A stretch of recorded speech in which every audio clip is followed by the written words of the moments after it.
오늘 장 랭킹5 시작해 보도록 하겠습니다. 금요일 오후입니다. 어떠한 변화에 대비해야 될까요? 오늘도 꼼꼼하게 키워드 잡고 전략 아이디어 풍성하게 나눠보도록 할게요. IS셋 김태성 본부장, 요진투자증권 챔피언스 라운지 김민기 PB 두 분과 함께하겠습니다. 어서 오십시오. 안녕하세요. 네, 안녕하세요. 자, 오늘도 꼼꼼하게 키워드 볼 텐데요. 5위부터 확인해 보도록 하겠습니다. 이번 주 월요일부터 빠지지 않고 이 자리를 차지하고 있는 키워드인 것 같은데요. 반도체에 대한 이야기 해보도록 하겠습니다. 리스크 관리할 때인가? 이게 가장 궁금할 것 같습니다. 김민기 PB님께 첫 질문을 좀 드려볼게요. 오늘까지 SK하이닉스가 5거래 연속 하락, 삼성전자도 오늘 이슈 있는데 좀 많이 흔들림이 나오고 있습니다. 어떻습니까? 지금 매크로 상황을 보면서 그리고 지수가 2700선 위에서 다시 미끄러지면서 전체적인 반도체 힘도 약화되고 있는데 예상보다 길어지고 있는 걸지, 그렇다면 우려를 하면서 대비를 해야 될지 여기에 대해서 이야기 좀 들어보고 시작할게요. 일단은 국내 시장 옵션 만기랑 또 이제 미국 시장 옵션 만기도 겹치면서 좀 여러모로 수급적인 부분에서 좀 영향을 많이 받은 것 같고요. 그리고 다음 주에 FOMC에 대한 리스크도 현재 좀 존재하면서 좀 시장 자체가 좀 흔들리고 있는 것 같습니다. 일단은 반도체 관련주들 같은 경우에 좀 많이 오른 상태였는데 거기서 차익 실현 매물이 좀 나오면서 좀 주가가 조금 빠지고 있는데, 일단은 엔비디아 모멘텀 같은 경우에 일단 GPU 기술 컨퍼런스가 오늘 3월 18일부터 3월 21일까지 있거든요. 그때는 다시 한 번 더 반등을 줄 수 있을 것 같습니다. 다만 문제는 그 이후에 이런 기술 컨퍼런스에 대한 이슈가 좀 장기적으로 끌고 나갈지는 조금 의문이 듭니다. 그래서 일단 그 컨퍼런스가 끝난 이후에는 좀 실적 시즌까지 좀 더 봐야 될 것 같고요. 일단은 다만 지금 현재로서는 좀 비중을 더 늘리거나 줄인다는 판단보다는 현재 보유자 영역에서 약간 중립의 시각을 갖고 보는 게 좀 맞다, 이렇게 좀 생각이 되고, 물론 여전히 개인적으로는 올해는 계속 반도체가 좋을 거다라고 생각이 되고 있긴 합니다. 근데 다만 지금 현재 조정 구간이 존재할 것이라는 말씀을 좀 드리고 싶은데, 일단 HBM만 좀 먼저 말씀을 드리자면은 작년에는 생산 여건이 썩 좋지 못했거든요. 네. 그러니까 실제로 수요가 있어도 많이 만들 수가 없는 상황이었는데 올해의 HBM 캐파 증설이 좀 본격화되는 해입니다. 작년이 뭐 한 30억 기가바이트 수준이었다면 올해는 한 110억 기가바이트 수준까지 거의 한 3배에서 4배 정도 지금 캐파가 늘어날 것이 전망되기 때문에 AI 시장의 수요가 날이 갈수록 증가하고 있는 상황 속에서 어느 한 섹터를 볼 때 그 섹터의 공급과 수요가 동시에 증가하고 있으면은 그렇게 좋게 평가하지 않을 이유는 없거든요. 그래서 조정이 분명히 있겠습니다만은, 즉 섹터 내에서 굴곡은 있겠습니다만은 우상향 할 수밖에 없는 시장이라고 이렇게 말씀드리고 싶습니다. 그러면은 보유자분들도 일단은 지금 액션을 취할 때가 아니라는 신호를 주신 게 맞는지, 그렇다면 이 조정의 길이가, 불안감이 여기서는 더욱더 격화되지 않을 거라고 일단은 저희 생각해도 되는 걸까요? 일단은 다음 주에 있을 엔비디아의 컨퍼런스 이후에 실적 시즌까지는 조금 더 지켜보는 과정이 필요하다고 말씀드리고 싶습니다. 그때 대응해도 늦지 않다? 네, 늦지 않습니다. 신규도 그때 가능한지 그때 한 번 더 질문을 좀 드려보도록 하죠. 시장의 분위기가 조금씩 더 악화되고 있습니다. 양대 시장 모두 1% 넘게 하락, 저점 부근이라서요. 반도체 잡고 본부장님과 이야기를 나눠볼 텐데 일단 시장 관점에서 들어가 봐야 될 것 같습니다. 가장 궁금한 건 똑같을 것 같아요. 반도체 조정 괜찮은 건가요? 조정을 활용해야 될까요? 이게 가장 큰 질문일 것 같고요.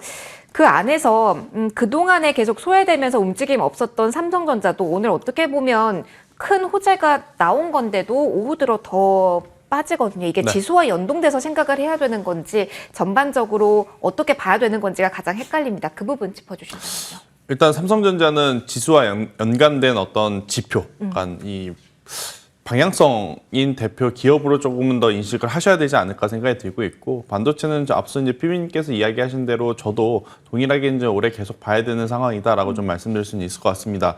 대신에 이제 제가 한 1월 말부터, 그러니까 2월 초였던 것 같아요. 그때서부터는 어떤 이야기를 좀 많이 드렸냐면, 사실 반도체 투자하시는 분들 정말 이상한이라는 표현보다는 소외받은 종목이 아니라면 웬만하면 많이들 지금 수익을 보고 계실 거거든요. 수익을 보고 계신 분들 같은 경우에는 저는 그대로 쭉 가져가시는 것보다는 일정 부분은 매도를 하시는 게 저는 맞다라는 생각이 들어요. 이제 산업의 좋고 나쁘고와 기업의 좋고 나쁘고, 그리고 주식을 사고 파는 타이밍은 조금은 별개로 봐야 된다라고 제가 이제 누차 좀 말씀을 드리는데, 엔비디아도 마찬가지입니다. 일부 임원이 가지고 있는 수량에 비해서는 되게 적은 수량이지만 그래도 매도를 했다라는 것. 개인 투자자분들도 그런 부분에 대해서 저는 힌트를 조금 얻고 유연하게 대응을 조금 하셔야 될 때가 아닌가라는 생각이 듭니다. 이번 주에 반도체가 조정이 조금 나왔다 그래도 고점 대비 그렇게 낙폭이 큰 종목은 많지는 않아요. 그런 상황에서 저는 너무 욕심을 부리거나 오늘의 음봉을 보면 받아내야 되느냐, 조정 시에 매수를 해야 되느냐 이런 고민을 지금 하실 게 아니라 지금은 일단 현금을 확보하시는 게 맞을 것 같아요. 그러면 너는 그 현금을 언제 쓸 거냐라고 이제 궁금해하실 것 같은데 다음 주 마이크론 실적 발표라든지 모든 이벤트가 다 마무리가 된 이후에 그때 시장의 주도주, 그러니까 반도체 내에서의 주도주가 어디로 갈지 모르거든요.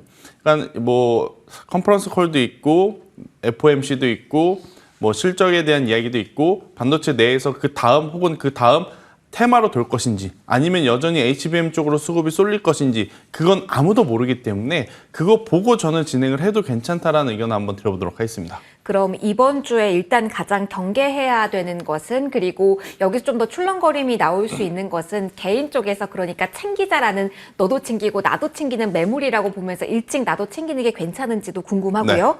그러면서 국제 유가의 박스권 탈출, 에너지 가격 상승으로 인해서 매크로 환경이 더욱 심화되는 것은 조금 더 길게 봐야 되는 건 아닌지에 대한 고민도 드실 것 같아요. 저는 일부라도, 그러니까 100주를 가지고 있으면 50주라도 매도를 하셨다가 다음에 더 사면 됩니다. 다음에 더 사고, 혹은 너 때문에 내가 팔았는데 저 종목 가지 않았느냐라고 하실 수 있는 분들 같은 경우에는 다른 그 다음에 후발주자로 또 올라올 수 있는 지금 흐름들 많거든요. 반도체 내에선 순환매가 굉장히 빠르기 때문에. 그러니까 그런 거는 너무 걱정하지 마시고 지금은 일정 부분은 수익을 확정하고 현금화를 해 가지고 있는 게 저는 가장 중요하다라고 좀 말씀드릴 수 있을 것 같고요. 일단 국제유가 같은 경우에는 사실 감산에 대한 이야기가 이번에 갑작스럽게 나온 건 아닙니다. 그러니까 지난해 겨울부터 계속 나왔었는데 사실 이제 연초에는 오펙 플러스에서 감산을 했다 하더라도 오펙 비회원국에서 생산량을 늘렸기 때문에 이제 유가를 어느 정도 좀 잡아줬던 부분이 있었어요. 하지만 이제 비회원국에서도 또 갑자기 감산에 대한 이야기가 나오다 보니까 2월 말부터 3월 초인 지금 갑작스럽게 유가가 지금 급등하기 시작을 했거든요. 근데 이 부분은 장기화될 가능성이 높습니다. 유가가 장기화되면 결국 CPI라든지 PPI라든지 지표에 악영향을 줄 가능성이 높고 그로 인해서 금리 인하에 대한 부분의 욕심도 저는 다소 좀 내려놔야 되지 않을까라는 의견 한번 드려보도록 하겠고요. 유가는 지금 어떻게 보면 이건 저의 개인적 생각입니다만 오펙 안에 러시아가 있잖아요. 그렇죠. 전쟁이 장기화되고 있고 그 비용을 더 어디서 얻어내야 되냐라고 고민을 해보면 지금 러시아가 이 자금을 걷어들이기 위해서 무기화할 수 있는 부분은 유가가 좀 유일하고 지금 중동도 네옴시티냐 뭐다 굉장히 지금 많은 투자를 해야 되는데 유가의 가격이 떨어져 있으면 유리하지 않습니다. 그런 상황 속에 저는 유가는 장기간 이렇게 좀 고가권에서 막 갑자기 더 막 치고 올라간다라기보단 고가에서 좀 머물러 있을 가능성이 높지 않겠는가라는 의견까지 드려보도록 하겠습니다. 그러면 반도체도 챙기자라는 의견을 본부장님께서 주셨잖아요. 네. 금리 인하, 그래도 상반기에는 될 것이다라는 기대감이 어느 정도 반영돼서 수익권인 종목도 정리하는 게 맞다라고 저희는 말씀을 드려야 될까요? 그렇죠. 저는 일정 부분 일단 수익은 챙겨 놓으시고 현금을 가지고 있으신 다음에 그 다음에 사이클을 좀 보시면서 순서를 좀 정하셔야 되지 않을까라는 의견 드리겠습니다. 알겠습니다. 오늘은 아무래도 매크로적인 이슈, 지수의 위치를 봐야 되기 때문에 거기에도 꼼꼼하게 시선을 들여봤습니다. 계속 좀 이어가 보도록 하죠. 에너지 가격이 어디로 향할지에 대해서도 궁금하실 거고요. 어제 불을 뿜어낸 조선 섹터의 흐름도 연관해서 궁금하실 것 같아서요. 4위 바로 가보도록 하겠습니다. 일단은 가장 큰 트리거는 어제부터 여기에 있었던 것 같습니다. 바이오도 그랬고요. 조선 마찬가지죠. 미국이 중국을 견제하면서 반사 이익에 대한 기대, 그러면서 수급 쏠림이 강화됐는데요. 첫 번째 질문 김민기 PB님께 드려보자면요. 사실 어제 불을 뿜어냈고 수급 쏠림 거셌습니다. 그러면서 오늘장까지 연속성을 많이 보셨을 것 같은데 지금 위치 먼저 보고 갈게요. 어제 기준으로 본다면 삼성중공업 흐름 많이 보셨을 것 같은데 오늘 장 초반 4%까지 오르다가 지금은 하락 전환이 된 상황입니다. 그렇다면 수급상으로 봤을 때도 연속성에 대해서는 일단 물음표, 그 돈의 흐름에 조금 더 포커스를 맞추면서 조선주를 봐야 되는 게 이번 주 후반인 게 맞을까요? 일단 조선주 자체는 그냥 지금 수급 논리보다 펀더멘탈 측면에서만 봤을 때도 충분히 매력적인 밸류에이션 구간에 돌입했습니다. 그렇기 때문에 지금 보셔도 좀 늦지 않다고 보여지고 지금 전미 철강 노조에서 이렇게 요청했던 바를 바이든 대통령이 아마 이걸 수용하지 않을 리는 없을 거라고 보고 있거든요. 당장 11월에 미국 대선이고 바이든 지금 대통령의 지지층 중 하나인 노조를 외면한다는 것은 사실 쉽지 않아 보입니다. 하지만 개인적인 생각으로 이러한 이슈만으로도 이런 이슈가 한국 조선업에 아주 직접적인 수혜를 작용할 것인가에 대해서는 약간의 의문점은 들긴 하는 게 지금 미국이 아마 취할 수 있는 조치 정도가 아마 관세 부과 정도를 취할 수 있을 것으로 보여집니다. 근데 이제 이 정도로 한국 조선사의 추가적인 발주가 이루어진다고 연결짓기는 사실 어려운 부분이 있거든요. 그리고 사실 한국 조선사 수주 잔고를 봤을 때 미국이 차지하는 비중이 2에서 3% 정도밖에 되지 않기 때문에 물론 투심의 긍정적인 영향으로 작용이 될 수 있겠습니다만은 이게 뭐 펀더멘탈이나 실제 수주나 그런 시점에서 다이나믹한 성과가 나오기에는 좀 힘들다고 보고 있습니다. 다만 이제 조선사 주가는 그동안 상당히 저평가 구간이었고요. 펀더멘탈이 아닌 수급 논리에 의해서 오르지 못했었고 최근 업향 지표만 봤을 때도 1월과 2월에 세계의 선박 발주량 자체가 전년 동기 대비 한 10% 이상 증가했거든요. 그리고 또 국내 대형 조선사들만 봐도 이미 연간 목표의 한 30에서 50%를 이미 1월과 2월에 전부 다 수주가 완료되었고 성과지수 또한 역사적 고점의 수준을 향해 가고 있기 때문에 작년에 잠시 이렇게 피크아웃 우려가 나왔었는데 그걸 부분을 모두 다 해소했다고 보여지고요. 이제는 조선주의 밸류에이션을 봤을 때 부담 없이 담아봐도 되는 자리라고 보고 있습니다. 개인적인 최선호주로는 여전히 뭐 삼성중공업을 보고 있는데 2월 말 기준으로 수주 잔고가 한 350억 달러 정도로 예상이 되고 있습니다. 거기다가 일단은 LNG나 컨테이너, 탱커 등 일단 포트폴리오가 다양하기 때문에 더 매력적이라는 말씀드리고 싶고 또 추가 수주 기대감도 존재하고 올해 연간 영업이익만 한 5천억대가 전망이 되기 때문에 추가적인 업사이클을 노려보셔도 충분한 자리다 이렇게 말씀드리고 싶습니다. 이번에 직전 고점이라고 할 수 있는 지난해 여름에 만들어낸 9,470원 선을 삼성중공업이 뚫어내지 못해도 지금 당장 자리가 괜찮은 건지 요즘은 기다림의 시간이 조금 더 길어지면 답답하시다라고 생각하시는 분들이 많을 것 같아서요. 그래도 괜찮은 걸까요? 앞서 이야기해 주신 이슈가 단번에 반영되는 게 아니라 미국발 이슈도 뭐 조치가 조사 이후에 나오고 상당한 시간이 걸리고 다른 것도 마찬가지이기 때문에 시간과의 싸움이 될 수 있어서 그 기술적인 면도 봐주시면 좋을 것 같아요. 저는 일단 충분히 올해 이걸 뚫어낼 수 있지 않을까라는 생각도 좀 들긴 하거든요. 사실 조선주가 지금 갖고 있는 밸류에이션 매력 대비 지금 주가가 너무 저평가되고 있고 사실 일본 조선업황이 워낙 좋았는데 충분히 기술력 면에서 한국의 조선업종이 일본 대비해서 상당히 많은 저평가를 받고 있기 때문에 충분히 키 맞추기 차원에서 올라갈 수 있다 이렇게 보고 있습니다. 알겠습니다. 조금 더 이야기 나눠보도록 하죠. 김태선 본부장님과 이야기 나눠볼 텐데요. 김민기 PB님이 말씀해 주셨듯이 일본 조선업 쪽이 최근까지 뭐 상장된 종목이 많지는 않습니다만 수혜를 받았죠. 그 그림을 그대로 그려가도 되는 건지 연속성의 물음표가 달린 상황에서는 여러 가지 재료의 수혜를 받을 수 있는 환경이 된 건가에 대한 물음표가 있거든요. 반도체가 일단 외국인 막 사고 있진 않은데 그렇다고 여기가 맞는 걸까요? 일단 조선주가 그동안에 이제 말도 많고 탈도 많았는데 주가가 사실 우리가 생각한 것보다 혹은 뉴스에서 우리가 들은 내용보다 많이 못 갔던 이유 중에 하나는 뭐냐면 수주 잔고는 엄청 많거든요.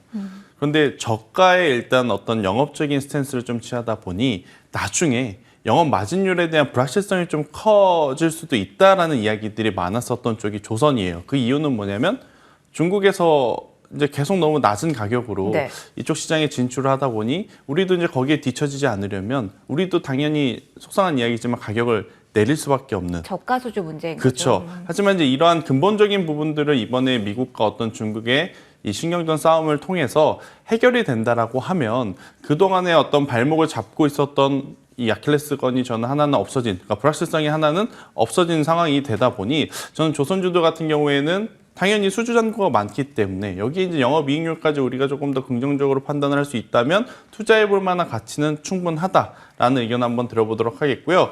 대신에 전제 조건이 좀 있습니다. 속도의 문제.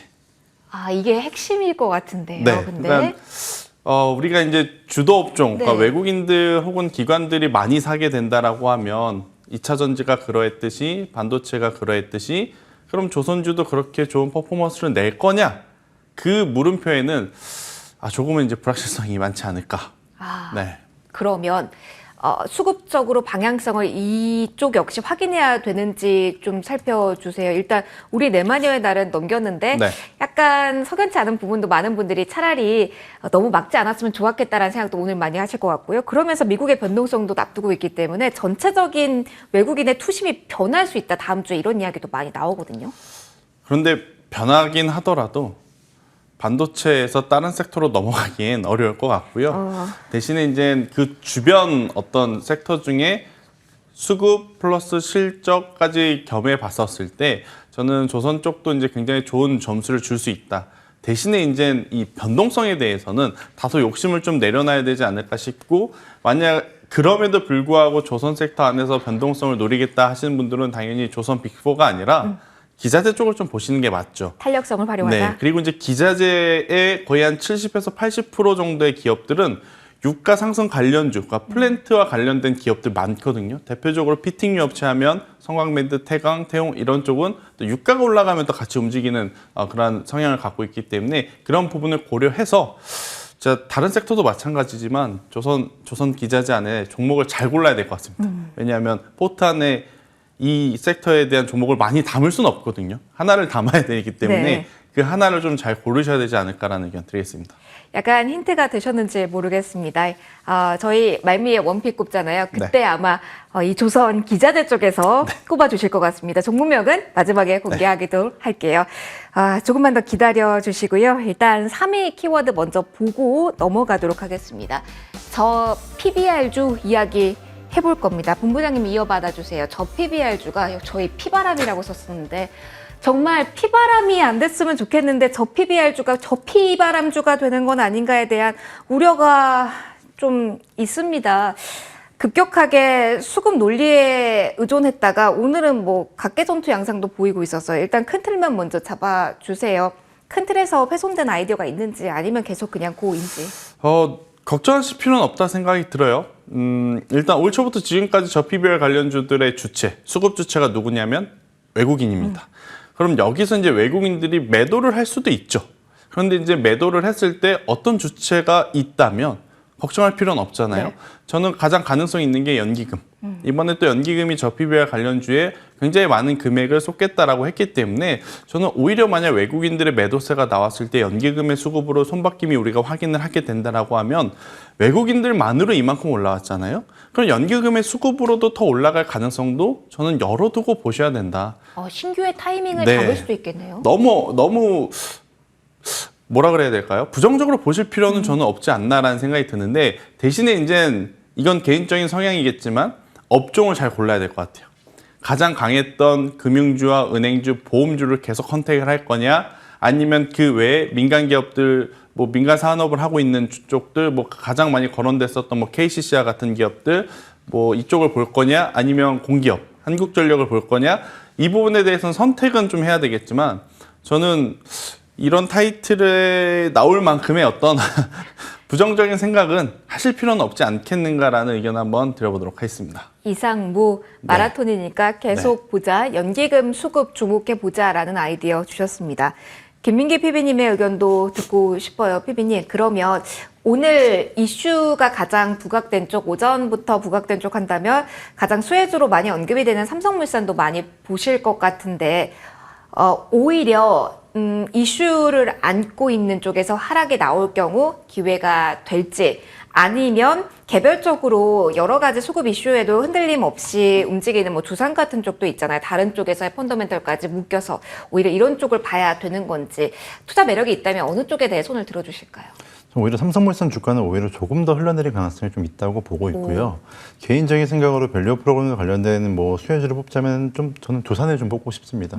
일단은 두산 관련해서는 같은 저 PBR 지주사로서 갔었는데 이제 두산이 왜 더 가느냐에 대한 궁금증도 있으실 것 같은데, 단순 지주사로 봤을 때는 사실 그렇게 매력도가 크지 않을 수 있겠습니다만은 자회사인 두산전자를 보면 또 투자 매력도가 좀 달라지거든요. 상당히 투자 매력도가 존재한다고 보고 있고, 메모리 업황이 또 올해는 확실하게 턴어라운드로 전환을 하고 또 데이터 센터 물량 증가도 일단 업황이 회복되고 있는 가운데 이제 PCB 기판에 들어가는 CCL, 그러니까 동박 적층판의 중요성이 좀 부각되고 있는 상황입니다. 근데 이제 두산전자가 이 부분에서 세계적으로 점유율 한 2위 정도를 기록을 하고 있고 아직 매출 규모 자체가 그렇게 커지진 않았지만 분명히 올해 좀 많은 고성장이 나올 수 있기 때문에 저 PBR과 이런 반도체 펀더멘탈까지 묶여져 있는 두산을 좀 보시는 게 좋지 않나 이렇게 말씀드리고 싶습니다. 그러면 따라잡는 것도 부담이 없다라고 제가 생각해도 될까요, 비비님? 사실 오늘의 주가 상승은 조금 세긴 했어갖고 네. 약간 좀 상황을 좀 지켜보긴 해야 될 것 같습니다. 일단은 좀 매크로적인 이슈도 있기 때문에 좀 다음 주 시장을 보시면서 좀 대응하시는 게 좋겠습니다. 그러면은 실적 업황도 같이 봐야 된다라는 이야기가 나오는 가운데 두산 연속성도 주목이 되지만 CJ도 오랜만에 오르잖아요. 여기는 실적에 대한 평가까지 안고 있어서 두산이 흐름을 그렸던 것처럼 CJ도 그렇게 연속성을 지금 자리에서 보일 수 있지 않을까라는 기대감도 있으실 것 같아요. 개별적으로 CJ는 어떻게 보실까요? CJ도 충분히 가능성이 있다고 보고 있고요. 일단 네. 펀더멘탈적이 좀 받쳐주는 기업들 중에서 저 PBR의 수혜도 받을 수 있는 기업이라면 충분히 다 같이 함께 보셔도 되겠다. CJ가 상대적으로 다른 쪽에 비해 덜 올랐다라는 평가도 동시에 가능할까요? 조금 상대적으로 타 종목 대비 좀 덜 오른 감은 있는 것 같고요. 다만 그래도 좀 리스크 매크로적인 이슈가 있기 때문에 좀 다음 주 시장을 보면서 좀 대응해야 될 것 같습니다. 어렵네요. 조금 더 종목 궁금하실 것 같아서요. 김태성 본부장님께도 질문 드려보도록 하겠습니다. 지금 저희가 뭐 대표적으로 세 가지 종목을 언급을 해봤습니다. 떨어지고 있는 삼성물산, 그리고 연속성을 가지고 오른 두산, 시동권은 CJ. 네. 모두 다 아직까지 가격적인 메리트가 있다라고 볼 수 있는지 궁금해요. 참 체크해야 될 부분이 많죠. 많아요. 복잡하게 네. 하더라고요. 실적이 여기서 정말 잘 나올 거냐. 네. 이 부분이 가장 고민이라면 저는 굳이 이 세 종목을 지금 위치해서 CJ도 실적에 대한 모멘텀 아직일까요? 저는 더 봐야 될 확인이 필요하다라는 생각이 들어요. 그래서 만약 실적에 대한 불확실성이라든지 어떤 고민이 있다면 확실하게 실적이 잘 나올 만한 기업이 하나 있습니다. 금융일까요? 한국전력. 네. 일단 한국전력 같은 경우에는 계절적으로 이제 여름이 되어가면 또 이제 저 전력 소비에 대한 이야기가 나올 가능성이 높고 또 이제 선거가 지나가게 되면 또 인상에 대한 이슈도 지금 안고 있는 상황이다 보니까 그러니까 제가 앞서서도 말씀드렸지만 민간 기업으로 갈 거냐 공기업으로 갈 거냐 이걸 좀 선택을 하셔야 될 것 같아요. 민간 기업의 장점은 변동성이죠. 근데 공기업의 이제 장점은 변동성은 아니겠지만 불확실성이 좀 다소 낮다라는 그런 부분이 있어서 만약 그런 고민이 있다면 저는 한국전력이 사실은 지금 저 PBR 관련해서 이 기업은 지금 덜 올랐네, 덜 오르지 못했네 의견을 고민할 게 없습니다. 안 올랐기 때문에. 그래서 저는 한국전력이 가장 좋은 대안이 또 될 수 있지 않겠는가. 대신에 그만큼 올해 좀 시간이 필요하다라는 의견을 드려보도록 하겠습니다. 그럼 하나만 한국전력 말씀해 주셨으니까 추가로 좀 질문 드려볼게요. 저희 밸류업 프로그램 오픈이 되기 전에 네. 랭킹5 시간에 한전 실적이 아마 발표되기 전이었던 것 같은데 그때 본부장님께서 원픽으로 선정을 해주신 건 아니지만 한국전력 괜찮아요라는 힌트를 주셨거든요. 그때부터는 사실 변동성 없이 쭉 우상향이에요. 그때부터 만약에 지금 보유자분들 기준으로라면 어떤 전략 추천해 주실까요? 보유죠. 네. 계속? 저는 계속 보유를 하시는 게 맞다라고 생각이 들고 있고 저는 한전 같은 경우에는 올해 연말까지는 저는 쭉 들고 가보시는 게 좋고 없으신 분들에게 이제 드리고 싶은 이야기는 사실 주도주가 조정이 받고 있잖아요. 반도체가 조정을 받고 있어서 다음 주에 만약 지수가 올라오면 그쪽에 더 눈이 가실 게 뻔하죠. 뻔하지만 포트에 한번 반도체가 몇 종목 있고 2차 전지가 몇 종목 있고 이걸 따져봤었을 때 만약 저 PBR 관련주 이 뉴스와 이제 연관된 종목이 없다면 저는 그들 종목의 움직임에 너무 부러움을 느끼실 필요는 없고 이쪽에서 한번 해답을 좀 찾아보시는 게 맞지 않겠는가라는 의견 드리겠습니다. 미련 크게 가지지 말고 새로 짐을 싸서 거기에서 한번 성과를 노려보도록 하겠습니다. 저희도 꼼꼼하게 키워드 보면서 전략 힌트 많이 드려보도록 할게요. 여기도 궁금합니다. 2위 넘어갈게요. 제약바이오도 확인해 보도록 하겠습니다. 제약바이오 주도주 성격을 갖춰갈 수 있을까라는 기대를 좀 많이 했던 게 연초부터 쭉입니다. 그러면서 저희 랭킹5에서 여러 번 다루기도 했는데 어제 이슈가 있는데도 따로 다루진 않았어요. 그래서 궁금하실 것 같아서 오늘 개별 모멘텀 이어지고 있는 가운데 한 번 더 질문을 드려보고 가려고 합니다. 피비님, 제약바이오 같은 경우는 HLB 이슈 한번 뒤흔들고 그리고서는 뭐 반도체가 뚜렷하게 간다, 여기로 수급 쏠린다, 뭐 이런 이야기 안 나오면서 많이 헷갈려요. 종목별 모멘텀 그리고 변동성. 그리고 다음 주 FOMC 있죠. 어떻게 전략에 대한 힌트를 지금은 자리 잡고 가야 될까요? 일단은 매크로 이슈가 좀 컸다고 보고요. 일단 다음 주 FOMC는 경계감이 좀 심화되고 있습니다. 물가 상황이 썩 좋지 않았기 때문에. 그렇기 때문에 금리 이슈에 민감할 수밖에 없는 제약바이오 섹터가 좀 변동성이 확대될 수밖에 없다고 생각되고요.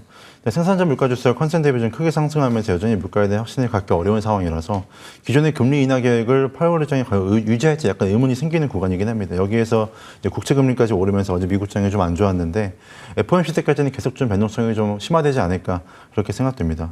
일단 바이오 섹터 같은 경우에는 결국 미중이 붙어주면은 분명히 수혜는 있을 수밖에 없는 것이 이 중국 바이오 기업 중에서 이제 우시바이오로직스도 바이오 보안법에 열거되어 있거든요. 근데 이제 CDMO 업계에서 전 세계 한 3위 정도 하는 대형 업체인데 미국 제약사들이 새롭게 파트너사를 발굴해서 이렇게 수주를 주지 않으면 의약품 공급 부족 사태가 발생할 수도 있습니다. 그렇기 때문에 분명히 국내 업체에도 기회가 분명히 올 것이고 그 수혜는 바로 이제 한 우시바이오로직스 그 다음으로 평가받고 있는 삼성바이오로직스가 좀 받아가지 않을까 그렇게 좀 보고 있습니다. 내년에 5공장이 완공되면 캐파도 한 30%가량 증가되기 때문에 이런 CDMO 업계에 있어서 충분히 경쟁력이 더 커질 수 있다고 보고 있고요.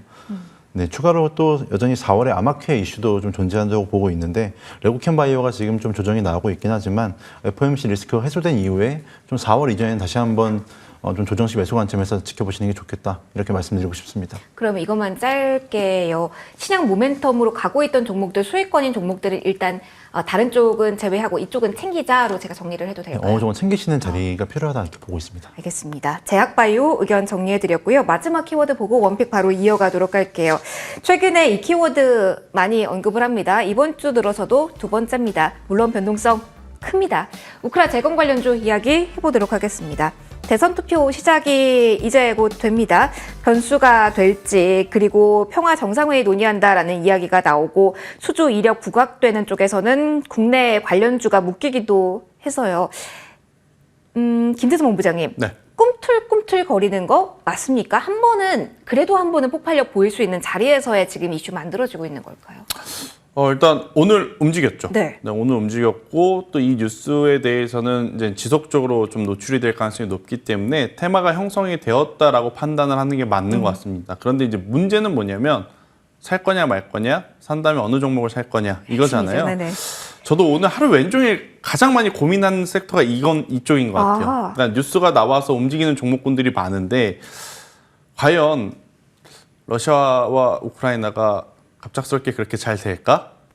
이런 생각도 좀 가지고 있어서 이거 길게 봐야 된다라고 하면 딱 눈에 들어오는 것은 건설기계, 인프라 쪽. 그러니까 다시 인프라 투자가 되네요. 작은 쪽은 데모, 뭐 히림, 한미글로벌 혹은 뭐 삼부토건 이런 기업들이 오늘 굉장히 많이 움직였는데 이쪽보다는 저는 안정성을 좀 택하고 중기적으로 좀 본다라고 하면 인프라 관련주들을 보는 게 어차피 재건하면 가서 땅 파고 네. 이게 인프라를 좀 깔려면 그쪽은 꼭 필요하거든요. 지금 캐터필러가 계속 역사적인 신고가입니다. 근데 이제 우리나라 같은 경우에는 아직 그러지 못한 역사적으로 지금 거의 또 저평가를 받고 있는 그런 상황이라서 저는 보신다라고 하면 변동성이 조금 약하지만 그래도 안정성을 택해서 두산 밥캣이라든지 HD 현대 인프라코어 이쪽을 보시는 게 그리고 이제 미국 쪽을 생각해 보신다면 탑픽은 당연히 두산 밥캣이 될 수밖에 없다라는 의견 드리도록 하겠습니다. 기계업종 최근에 좀 많이 소외됐는데요. 우크라 모멘텀까지 더해지면서 조금 느리더라도 가는 방향성 보자라는 힌트까지 받아봤습니다. 원픽 듣고 마무리하도록 할게요. 조선에서 원픽의 힌트를 본부장님께서 주셨고요. 그럼 기자재 쪽에서 종목 선정이 정말 중요해요. 한 종목밖에 못 담잖아요. 라는 이야기 해주셨습니다. 네. 종목 공개 부탁드릴게요. 저는 세진중공업이라는 기업을 좀 가지고 나왔는데요. 네. 아마 이제 많이 못 들어보셨을 것 같아요. 세진중공업이요? 네, 세진중공업이라는 기업을 좀 가지고 나왔는데 해양 플랜트 관련 사업을 하고 또 이제 초대형 이 탱커선에 들어가는 이 탱커를 만드는 기업이다라고 좀 보시면 될 것 같고요. 작년 한 해 동안 굉장히 좋은 성과를 냈습니다. 성과를 냈고 최근에 보면 대형 선박들, 그러니까 초대형 암모니아 혹은 초대형 LNG 천연가스 선박 이 수요가 지금 늘어나고 있다라고 좀 보시면 될 것 같고, 그렇게 되면 당연히 이제 가장 큰 수혜를 받을 수 있는 쪽이 세진중공업이 아닐까라는 의견 한번 드려보도록 하겠고요.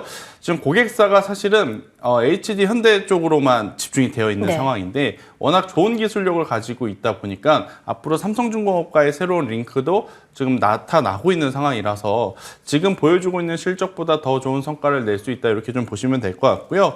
그리고 이제 데크하우스라 그래서 배에 이제 뭐 사무실, 뭐 선실 이런 것도 이제 만드는 회사인데 이쪽에 대한 영업 마진율도 계속 올라가고 있다라고 해요. 그렇기 때문에 저는 실적에 대한 부분 너무 걱정하실 필요 없는 기업들 중에 새로운 기자재를 보신다라고 하면 세진중공업을 현재 위치에서 목표가는 13,000원. 네, 굉장히 좀 높게 잡아드렸습니다. 네. 지금 이제 거의 6,200원 정도 하고 2배 있는데 이상 보시네요. 2배 이상 간다라고 좀 보고 이제 잡고 있고, 그 다음에 만약 여기서 이제 좀 밀리게 된다라고 하면 저는 5,500원이라는 가격대 이탈 시에는 손절을 하시는 게 맞지 않을까라는 의견 드려보도록 하겠습니다. 사실 기자재 가져오셔서 성광밴드 쪽이 아닐까 싶었는데 지금 자리가 좋다라는 네. 이야기를 해주셨습니다. 세진중공업까지 원픽으로 저희가 잘 체크해 놓도록 하겠습니다. 목표가 높게 잡아주셨습니다.